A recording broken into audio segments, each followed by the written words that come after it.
Today we're making lemon curd parfaits with shortbread.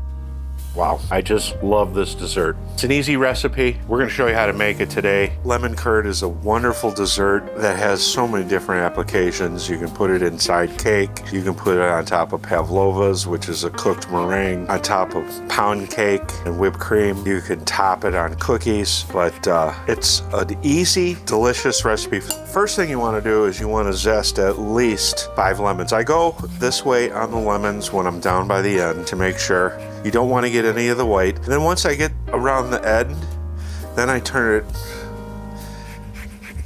and I turn every 2 or 3 grinds and I just go up the lemon. Notice how I'm just getting zest. Now I have this microplaner that works great for lemon zest. If you get that white pith in there, it tends to get bitter. So all you want here is the oils and the color of that lemon rind. When you go to the store, pick yourself out some nice lemons with some nice rinds. Today at the store, these weren't as nice and bright and yellow as I like them, but they'll work. You need at least 3 or 4 tablespoons. This is gonna be what gives your lemon curd a lot of lemon flavor, because we're gonna be mixing the zest with sugar. You get those oils in the sugar right away. And you know, if you were making lemon bars, you would have a pan of shortbread in a small, 7x9 cookie sheet or casserole dish, and you'd bake your shortbread about halfway. And then you'd make your lemon curd, and after you strain it and mix the butter in, you would pour that into your prepared shortbread cookie, and then you'd pop it back in the oven for about 5 or 10 minutes for that lemon curd to set. So that's how you make lemon bars. So anybody who makes lemon bars already knows how to make lemon curd. This is not a recipe that I invented. I wish I had, but I didn't. Okay, so we have a cup of granulated sugar that goes in our copper stainless pan. You don't want to use aluminum for this. Couple reasons. One, we got the acid from the lemons, and you have to mix this as it's cooking so it doesn't curdle. If it's aluminum, it's going to start turning your lemon curd gray, and you don't want that. What I was doing earlier before getting ready for this show is I took some of this sugar and I poured it on the plate. I mean, look at all that oil that was left behind. See all that? Don't waste that. Use it up.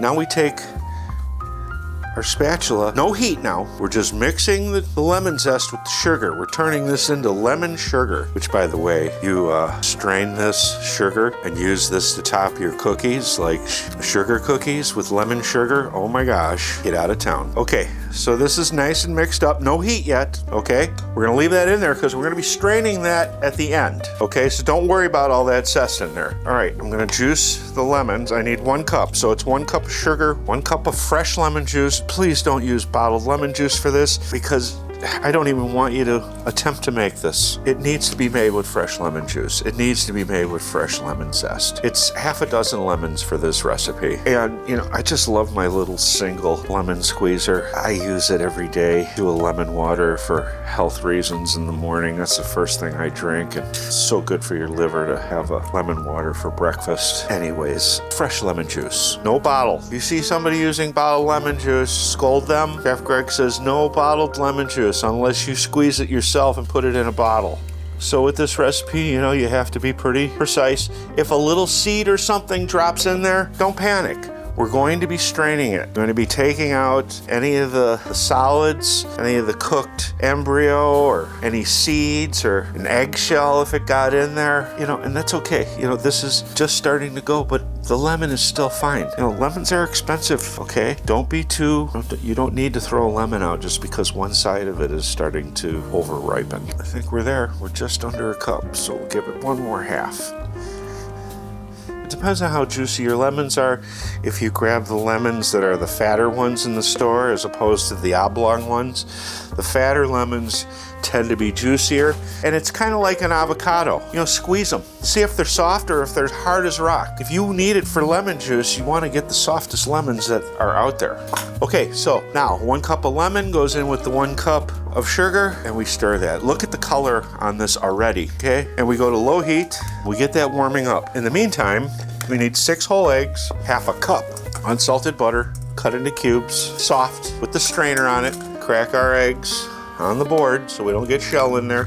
Again, like I said, if you get a shell in there, don't panic, because we're going to be straining this pudding anyways to make sure it's velvety smooth. So we get those eggs, 6 of them. Those are farm-raised eggs, pasture-raised eggs from my local farmer.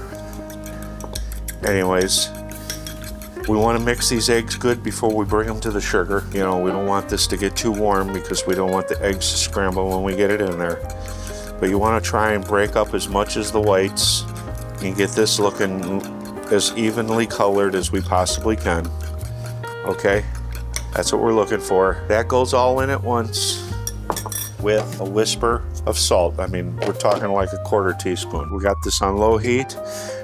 Now this is where you have to plan on standing here mixing this for no more than 10 minutes. You're going to bring it to 170 degrees. I've got my surface thermometer here. If you don't have a thermometer, I'll show you how to check it without the thermometer. I'll show you how we learned it in school, old school way. But yeah, you mix this now fairly vigorously, making sure you get the bottom, and this is gonna cook. And you can see, look at the color on that with those pasture-raised eggs and that lemon sugar that we had. That's a beautiful color right there. You can freeze lemon curd. It'll last like 2 weeks in the refrigerator. So if you put it in a tightly covered container, you can put it on toast.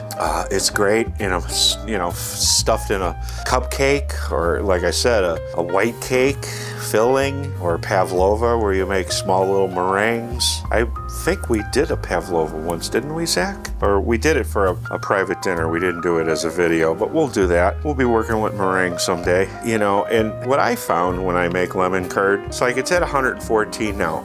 It goes up about 10 degrees every minute. Now we're going for 170, so we're looking at probably 5 or 6 minutes if it goes up 10 degrees per minute. So, you know, after a minute, I'll check the temperature, and then I'll continue mixing with the heat on low. You know, you don't want this too hot because it can get away from you, you know, and I'm scraping with a rubber spatula and a stainless steel, no aluminum on this, because as I'm doing this, if I was using aluminum, it would turn it gray.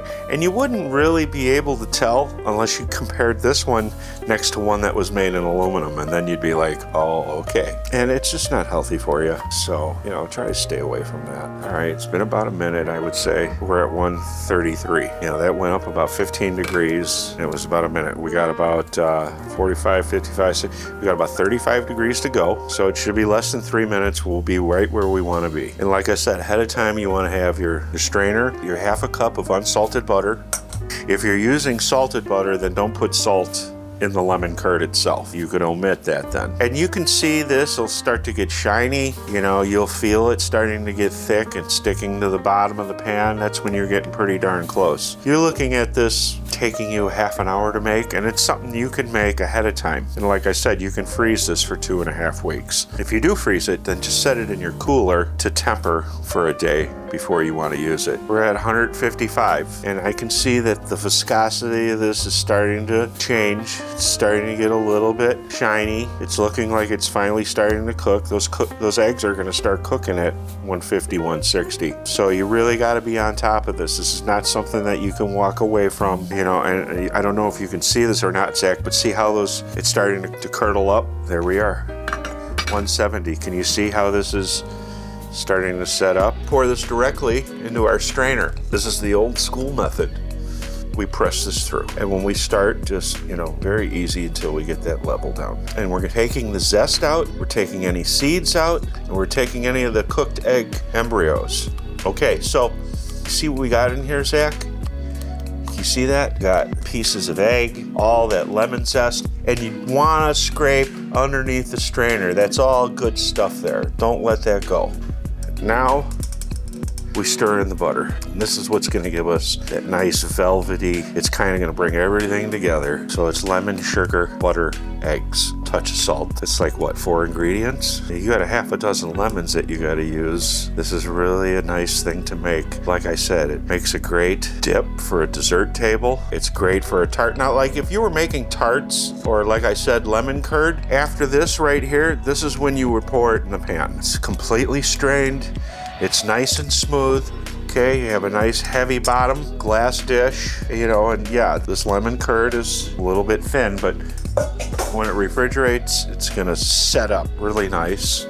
Now we hit it with a piece of plastic right on top. And that's to prevent us from getting a skin. The old school method, you'd rub a piece of butter on top of a hot lemon curd to put like a little layer of fat. But this is it, ready to go in your cooler. It takes about 4 hours to get where you want. This is the one I made earlier. Notice how it's set up, okay?